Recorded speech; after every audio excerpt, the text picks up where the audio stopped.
Nagsagawa ng regional orientation ang Office of Civil Defense Caraga para sa Gawad Kalasag Seal and Special Awards. Ang Gawad Kalasag o Kalabidad at Sakuna Labanan, Sariling Galing ang Kaligtasan ay taunang pagkilala sa mga inisyatiba sa pagpapalaganap ng DRRM o Disaster Risk Reduction and Management sa bansa na pinangungunahan ng Office of Civil Defense. Bilang Regional Secretariat ng Gawad Kalasag, ibinahagi ang mga criteria para sa GK Seal and Special Awards for Excellence in Disaster Risk Reduction and Management at Humanitarian Assistance for Local Disaster Risk Reduction and Management Offices sa buong rehiyon. Hinati sa dalawang cluster ang 2 araw na aktibidad.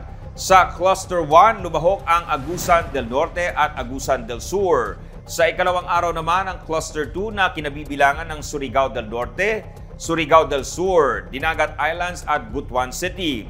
Dito ipinaliwanag ng OCD Caraga ang general guidelines at timeline para sa Gawad Kalasag ngayong taon. Itinuro ng mga miyembro ng Regional Selection Committee na kinabibilangan ng mga kinatawan mula sa OCD, DILG, DOST, DepDev, DSWD at CCAP Incorporated ang evaluation at rating process.